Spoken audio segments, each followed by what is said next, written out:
Here is one of a series of talks by spiritual leader Lola McDowell Lee, spanning 2 decades from the early 70s through the 90s.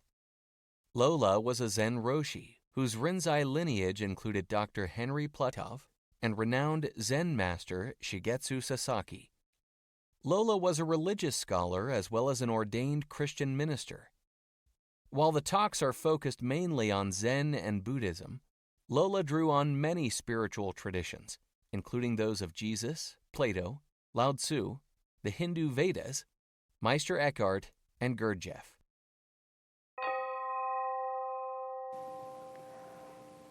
Bodhidharma.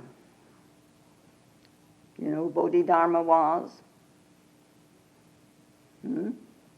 He was the 28th patriarch, and he brought Buddha's teachings to China. Bodhidharma. Okay? Question put to Bodhidharma. These are the questions that were put to Bodhidharma.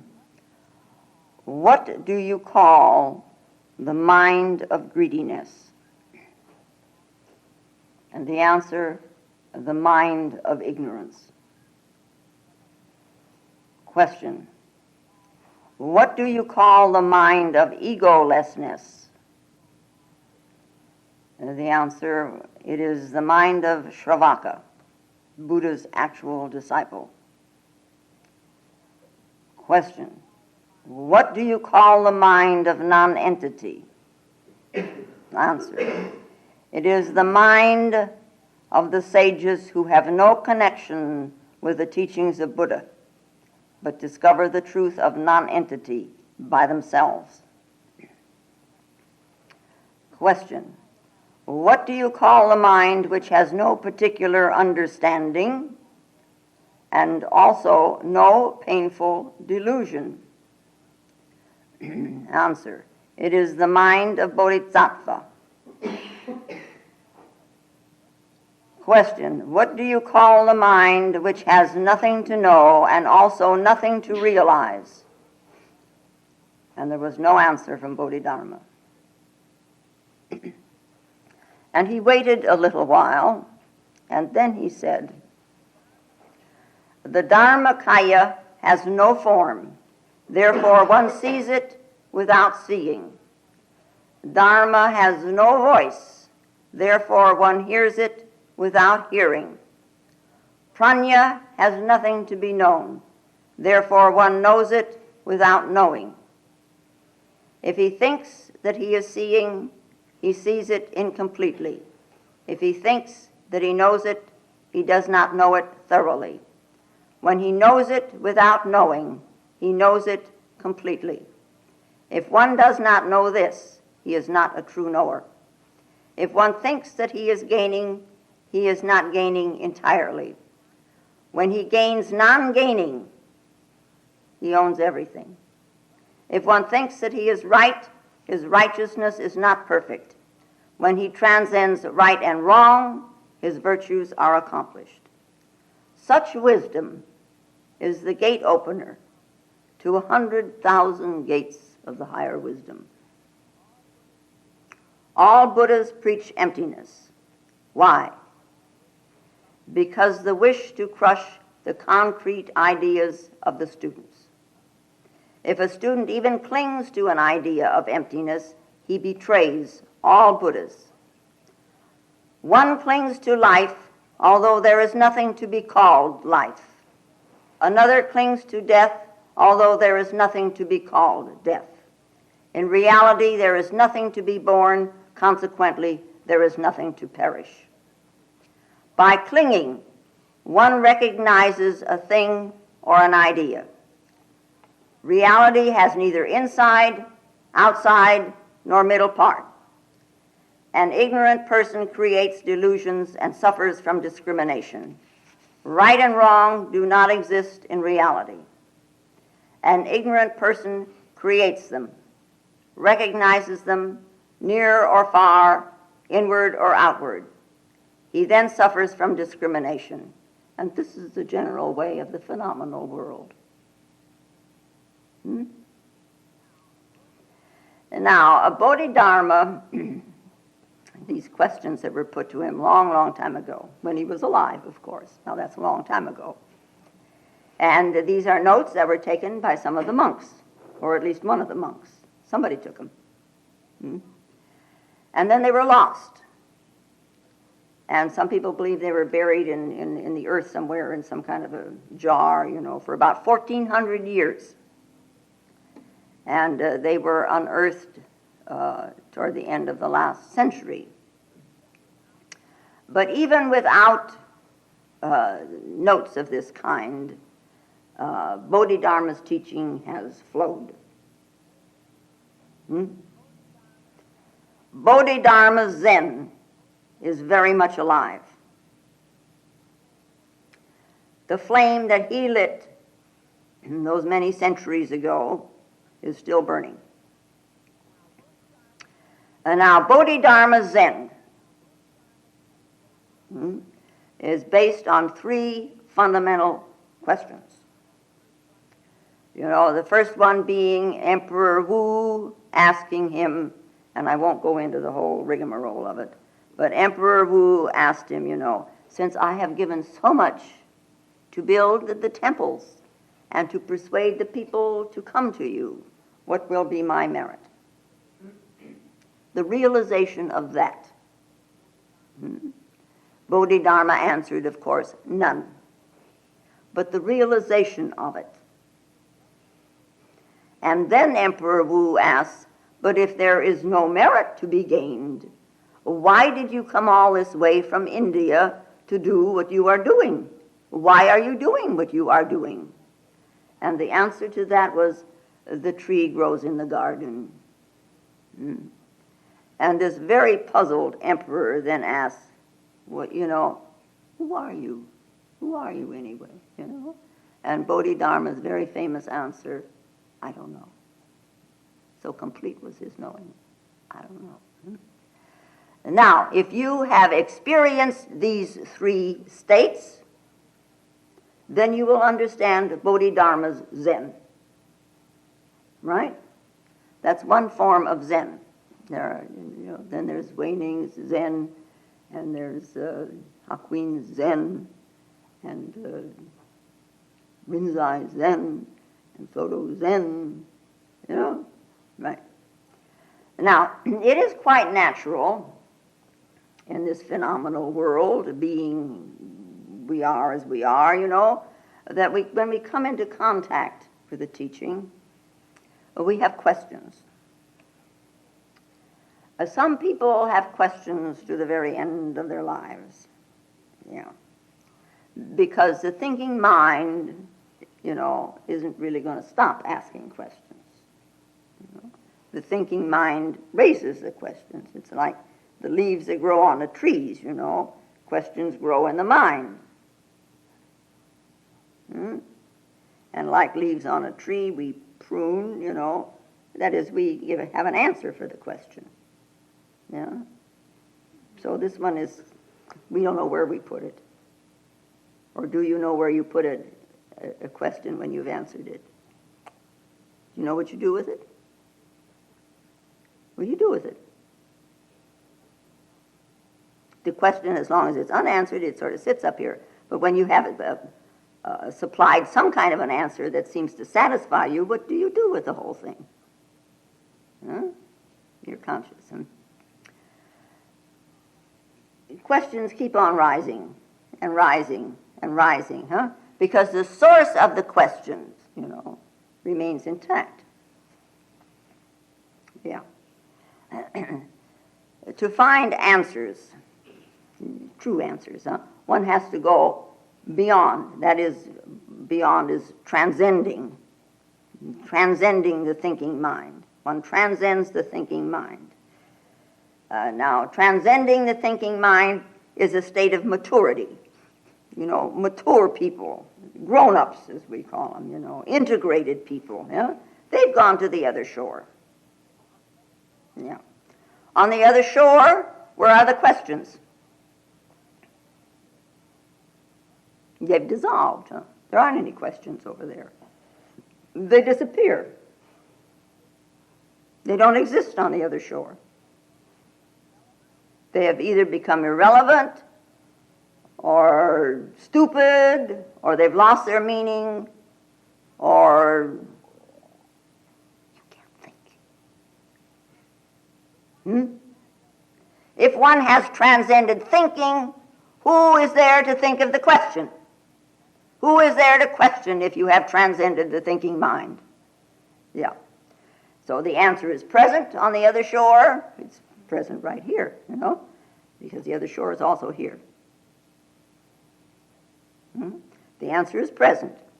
The answer is in that state itself, without any particular answer. This is the answer. The state. No.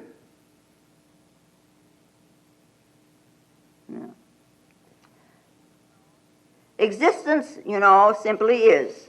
It just simply is. It isn't a question and answer thing, existence. And it isn't a puzzle. No. We always say it is a mystery to be lived, to be experienced, to be loved.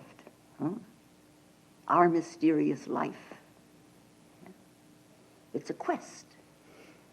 It's an adventure. It's an exploration. And when you enter this mysteriousness, this mystery, all the secrets of existence are available. And you're not even questioning anymore. The gentle falling rain and the grass shows the diamonds. What else, So simple, so simple. But usually we're preoccupied with the questions. And sometimes we have sort of half-formulated notions about what the answer should be. We do, each one of us, walk around with our own system of philosophy, which we have developed for ourselves. Developed is a kind of not a correct word, borrowed for ourselves. We hear this, and it sounds pretty good, so I guess I'll take that, and I'll incorporate it into what I already think, And then I hear something else, and, well, that sounds pretty good, too. I guess I'll incorporate that into this thing. You don't say this to yourself, of course, but this sounds good, and this sounds good, and this sounds good, And you've got some nice pie there, haven't you? It's neither strawberry nor rhubarb or apple. It's a mishmash of the whole thing.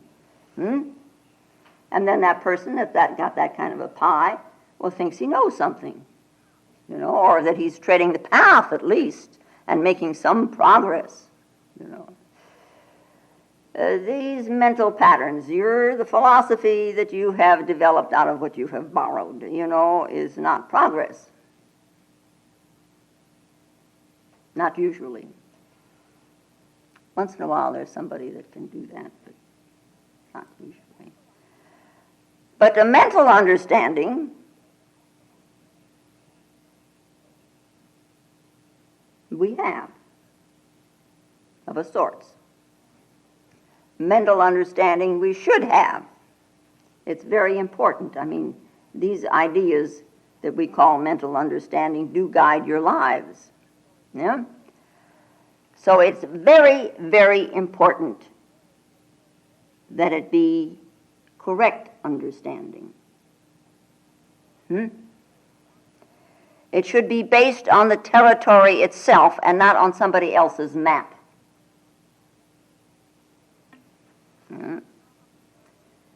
You know how people are, they meet somebody who is supposed to know, or maybe does know, and here's our opportunity to question. Yeah. And if the answer that is given is the one that you look for, that you anticipated, this one truly knows. Oh, yeah, he agrees, yeah. If the answer is not something that we anticipated, well, I don't really think he knows very much after all, and this reputation that he's got is just reputation, And it's all done in our ignorance. It is done because we don't have a correct understanding. Now, what is it that you're going to have a correct understanding of? That's something else you can think about, too. One day, it was very early in the morning, and the Buddha was out for his walk. He took a walk every morning. And a man approached him and asked him, what do you think? Is there a God? Is there a God? Is there God? And Buddha looked him in the eyes, and he said, no, there is no God. Never has been, never will be. Get rid of all that nonsense. And this man was shocked.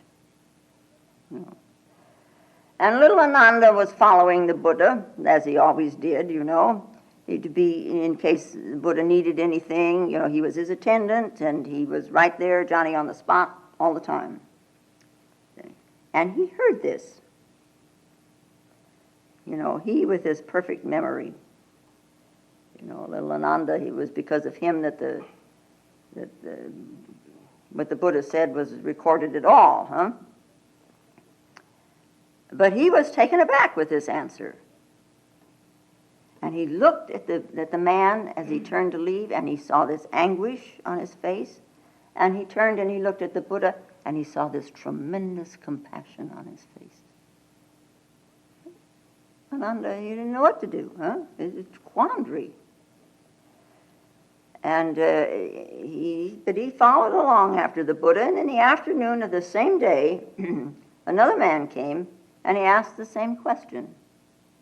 Is there a God? And Buddha looked him in the eyes, and he said, yes, there always has been, there always will be. Seek and find. Now, Ananda is very upset. And again, he saw the anguish on this man's face as he left, and he saw this tremendous compassion on the Buddha's face. But circumstances were such that he couldn't question him, and he wanted very much to ask, what is going on? And that evening, as the sun was setting, the Buddha was sitting under a tree, and another man came along, same question. Is there a God? And Buddha didn't say anything, he just motioned with his hand, He made a gesture for the man to sit down there with him. And he closed his eyes, so the man did also. And they sat there in silence. Finally, about an hour later, it was getting dark, the man stood up, and he bowed, and he touched the feet of the Buddha. And he said, I am grateful for your answer. Thank you very much. And he left. And now Ananda was all at sixes and sevens. So he came up to his very beloved teacher, and he said, I won't be able to sleep unless you tell me. 3 men in one day, same question, and you answered it 3 different ways. No God, yes God, just sit. Huh? But he says, but the love, the compassion. And with this third man, something transpired. He sat in silence, and then he touched your feet, and he thanked you for the answer. And he said, Ananda says, and I was there, and you hadn't answered him at all. What's going on? Buddha looked at him, and, he shook his head. He says, why should you be puzzled? It was their question, it was my answer, and you're not part of it. At all. But little Ananda, he persisted, Ananda's quite a guy. He says, these 3 answers have me very confused. Please help thou me in my confusion. So Buddha said, well, the first man was a believer. He didn't come to inquire. He came to have his belief confirmed and supported by me. He wanted to use me for his own purposes. So I had to say, no, Huh? He was so full of ideas he couldn't listen. And he needed a shock, like a slap in the face. It's like a hammer blow. Huh? Beliefs are incorrect. And I don't want to support anybody's incorrect beliefs. Have a shock so that you know. And knowing is very different than believing. The second man was an atheist, and he was also full of all kinds of ideas, and he came for the same purpose. He wanted me to support his non-belief, his belief in non-belief. Huh? So I had to say yes to him. There is God. That's to help shatter his belief. Okay? Because if a belief is shattered, one does have the opportunity of looking directly. And looking directly is the only way you're really ever going to see. And the third man really was a seeker. He didn't want an answer. He wanted an experience. He came open. He was available when he came, and he trusted. So I simply told him to sit by my side, and yes, you're right. You're quite right. Something transpired. When two or more persons can sit in a deep silence, something of value will happen. And of course, imagine sitting with one such as Buddha. Yeah. And if you're then open and available, that silence, it's just going to pour into you. It's like a bath, an inside bath, and you'll be all cleansed. The dust, disappears from the mirror. So without giving him any answer, he received the answer of all answers, silence. Yeah.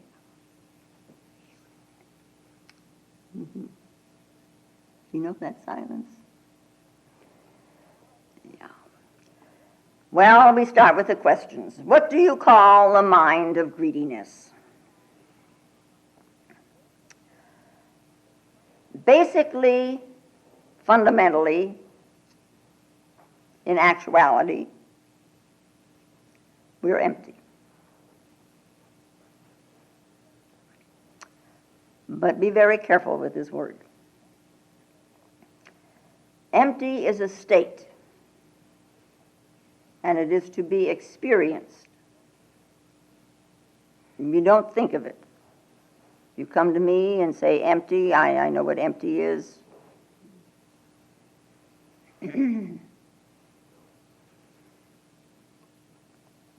Well, anyway. Just be very careful you don't go to Henry and say you're empty.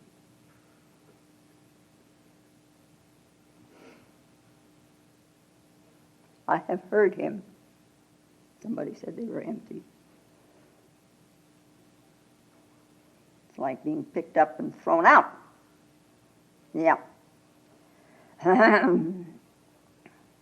So be very careful with the word empty. Experience it. Don't think it. There is a moment when we experience this emptiness. We come upon it all of a sudden in ourselves, and it seems if we're going to take one more step, we're going to fall into this abyss because it's empty. And because we are empty, fundamentally, basically, actually, in reality, empty. We are. And when we come upon this in ourselves, it's a little bit frightening. So what do? We fill ourselves.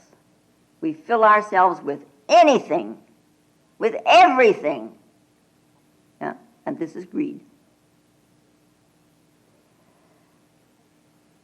Now, I would like to tell you that no matter how much you fill yourself, you are not going to destroy that inner emptiness. You can't. You can't destroy what is real and what is true. You can keep on doing what you're doing, that is, covering it and covering it. But sooner or later, you're going to meet it. And it's much better if you make it sooner. Yeah. If you leave it till later, then death will reveal it to you. And then it's going to be too late. You won't be able to do anything about it. And at that moment, your accumulations will be of no help. No. Death will make you very clearly aware that your hands are empty. And it'll be then a shock. Remember it. Remember I told you this. Huh? You know, it's going to reveal this emptiness, and it will take away the illusion of being full. Okay. They're all going to remember. One who sits for meditation comes upon this experience sooner. And it is, for that one then, the beginning of transformation. You begin to know your own emptiness. And first you see, well, it's empty, and it's empty of the outer world. Well, it's just empty. Well, it's empty. Where's the inner world? There isn't any inner world. But it's empty of the outer world. That's one empty. Huh? And then you go deeper into this empty, and deeper into this empty. And then one day you will find that it is full of fullness. Huh? It's empty of the world, but it's full of God. Yeah. That's empty. And that you must experience. You can't think empty and then come to me and say, I know empty. No. What do you call a mind of greediness? It's the mind of ignorance. If one does not know himself, then he's greedy. If you know yourself, then you know the beauty of emptiness. You know the cleanliness of emptiness. You know the purity of emptiness. This is what we need. Knowing the emptiness, you will not be in ignorance. And not being in ignorance, you will not be greedy. Yeah. Okay. What do you call the mind of egolessness? Well, it is the mind of Shravaka, Buddha's actual disciple. You know that in different countries, different times, disciples are called by different names in different teachings, huh? What do they call them in this country? In India, in the ashrams, particularly of old, they were sometimes called sannyasins. And Vedanta uses it, you know, sannyasin. So Vivekananda wrote, you know, his Song of the Sannyasin. You know, where seekest thou? That freedom, friend, this world nor that can give. In books and temples vain thy search. Thine only is the hand that holds the rope that drags thee on. Then cease lament. Let go thy hold. Sannyasin bold to say, Om Tat Sat. Om. Disciples, students, monks. Buddha's disciples sometimes were called Shravakas. And it means one who is capable of hearing, one who is capable of listening, one who can listen in silence is a Shravaka. And egolessness is the nature of a Shravaka.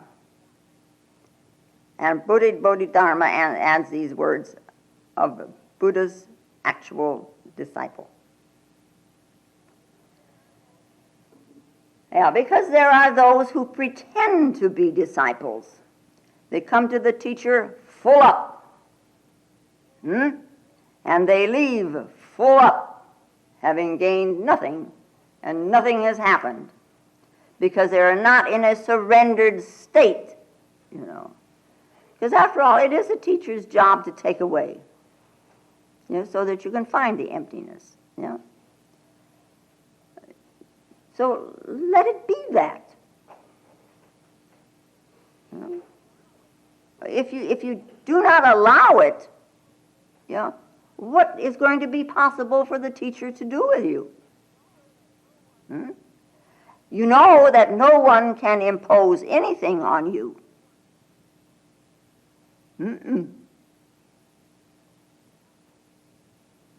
So a Shravaka surrenders.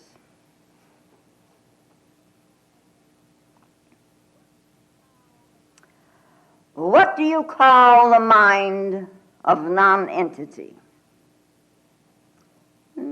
These questions are all pretty much alike in a way. It may be the same man asked all of them. Not being satisfied with the first answer, he asked the second one, and then he asked the third one. It's possible. Anyway, Bodhidharma answers him and says, it is the mind of sages who have no connection with the teaching of the Buddha, but discover the truth of non-entity by themselves. So, now this answer, would encompass the anatta doctrine, the no self, no entity. There is no entity actually as self. This is one total whole without self here, self there, everywhere, self, that's out. Huh? See, but Bodhidharma doesn't go into that. It is the mind of a sage who has no connection with the teaching. If you meet a teacher, you can relate to that teacher in one of two ways. You can relate to the teaching, the presentation, all that, or you can relate to the beingness of that teacher. If you relate to the teaching, the presentation, you will become full up with your interpretation of what you heard. You may even begin to think in doing this, well, now I'm a very special student. I can remember everything that was said, or I'm very privileged, I'm not ordinary. Look where I'm going to learn, That's one way. That's relating to the teaching. But if you relate to the teacher himself, that teacher is a non-entity. Huh? Did you know I wasn't here? Huh? Relating to a non-entity, you will find yourself standing on your own feet.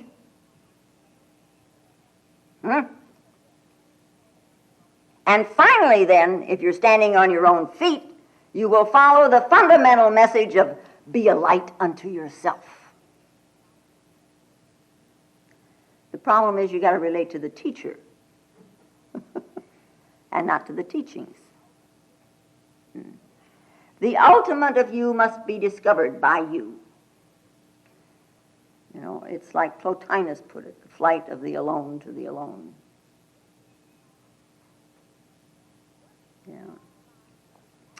What do you call the mind which has no particular understanding and also no painful delusions? It's the mind of a bodhisattva. Well, bodhi, we know, means wisdom. And sattva means finest quality. It's the finest guna. There are the three qualities of the tamasic and the rajasic and the sattvic. And the sattvic is the highest, finest quality. Yeah. Bodhisattva, the finest quality of wisdom. Yeah. One is a bodhisattva before one becomes a Buddha. One is no longer in the old patterns and the old structures One is run around that cage and this isn't it, and this isn't it, and this isn't it, you know. But the new, that full transformation or transfiguration or whatever, has not quite arrived. It's like standing on the edge of a dark night, and the dark night is behind, and the sun is just about to rise. Bodhisattva. And he takes a vow to save all sentient beings and to have compassion for all sentient beings. A bodhisattva, huh? What do you call the mind which has nothing to know and also nothing to realize?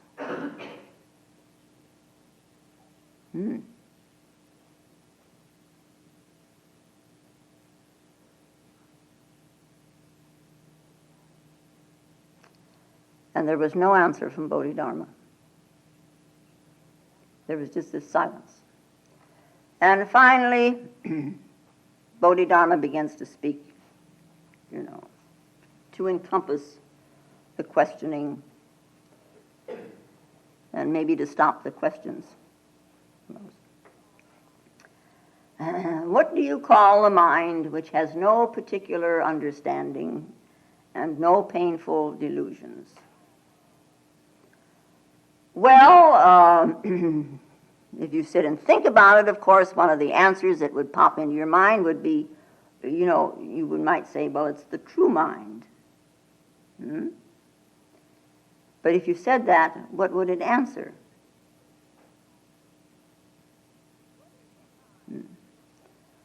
What is the mind which has nothing to know and nothing to realize? Well, we could say it's an awakened mind. But does that answer the question? Because if you said that to me, I would say, okay, what is an awakened mind? Show it to me. Show me the awakened mind.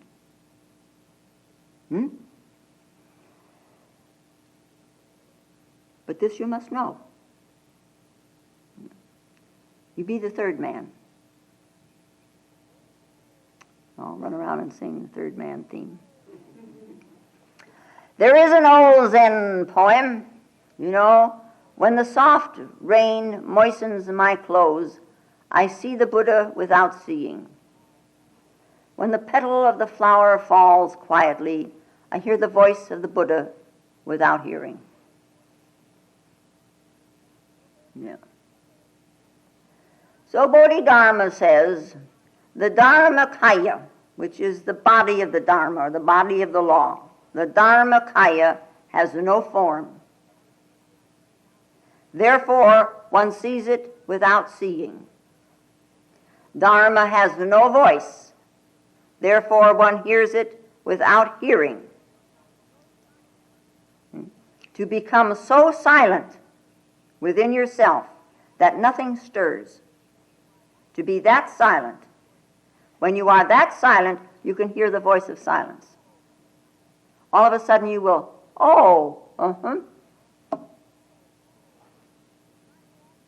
Yeah. Prajna, that is wisdom. Prajna has nothing to be known.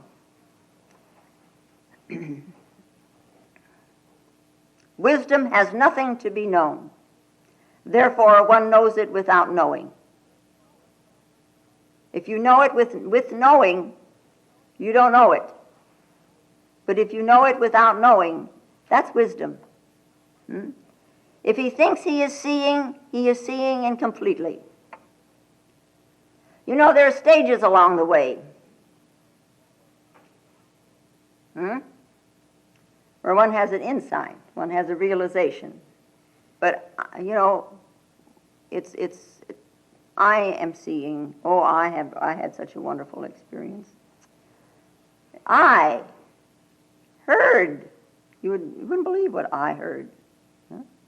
This is incomplete. It is still incomplete. that I is still in there. And at the beginning it is, of course, Then that I, disturbing. It was Socrates in Greece, those many years ago, when he said, I only know one thing, and that is that I know nothing. That's the way to approach reality. I know nothing. Because you don't. You can't even show me that eye. What does it know? No. I know nothing. There is no one to claim knowledge and no one to claim realization. When he knows it without knowing, he knows it completely. Just like a mirror, it doesn't say, I'm reflecting you. The mirror reflects you and doesn't say a thing. It listens to you when you blah, blah, blah. Mm-hmm. The mirror claims nothing. The absolutely pure consciousness claims nothing. All claims are of the ego. You can say, I claim, I claim, I claim. I did this, I had that, I had the other thing. I had this wonderful experience. I had this lousy experience. Whatever. Ego. If one does not know this, one is not a true knower. If one thinks that he is gaining, he is not gaining entirely. When he gains non-gaining, he owns everything. Remember that. When he gains non-gaining, when he arrives at that place where there is non-gaining, then he owns everything. If there is a state of non-discrimination, non-judgment, non-ego, then knowing is true. In a non-ego state, non-gaining is understood. For if there is no ego, it's a non-ego state, who is there to claim? And what is there to gain? The totality is all there is.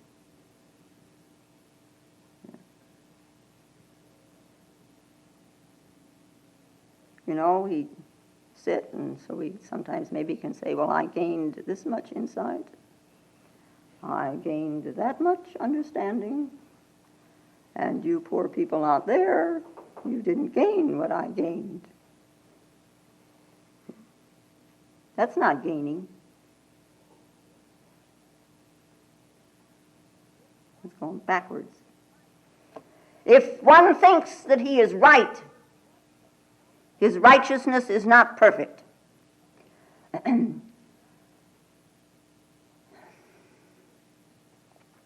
A man of true virtue, that is really virtuous, is not aware of his virtue, of his goodness.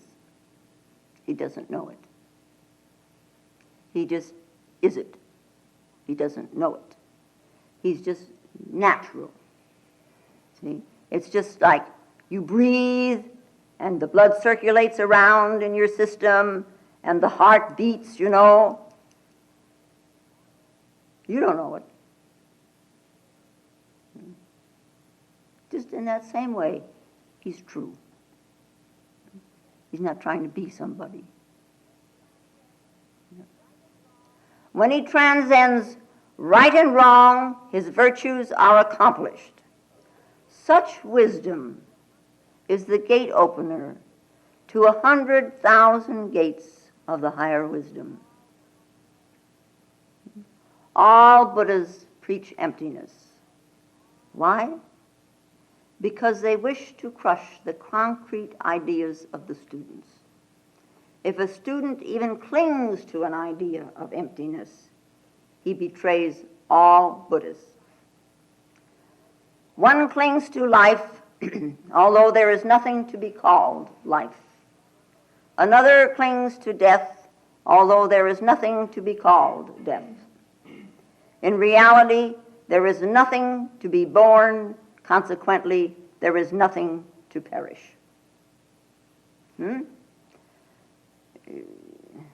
We've got our make-believes.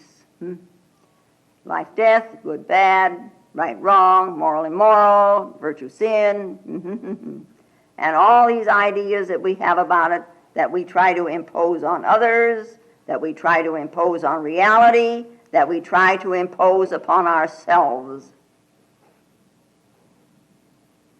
Let them go. Just be free. Be like Vivekananda. Sing high that note of freedom. Strike off thy fetters. Let darkness go. The will-o'-the-wisp that leads with blinking light to pile more gloom on gloom. This thirst for life, forever quench. It drags from birth to death, and death to birth the soul. He conquers all who conquers self. Know this, and never yield. Sannyasin bold, say Om, Tat Sat, Om. You know, we're like waves. Waves in an ocean. And yet nothing comes and nothing goes.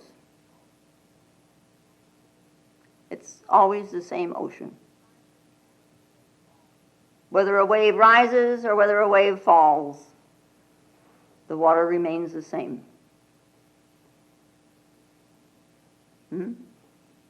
There is but one, the free, the knower.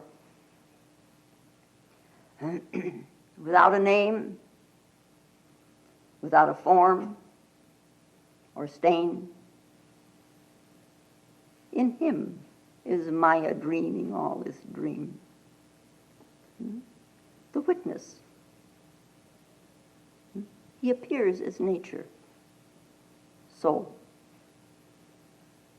know thou art that. Sannyasin bold. Say Om. Tat Sat. Om. Yeah.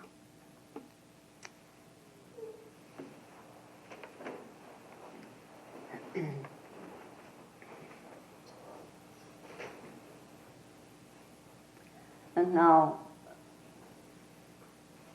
may the peace and the power that passeth all understanding hold us and keep us in the love of the Christed consciousness while we are seemingly separated.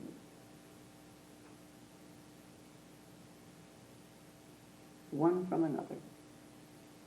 And I thank you very much for coming. And don't forget the pictures.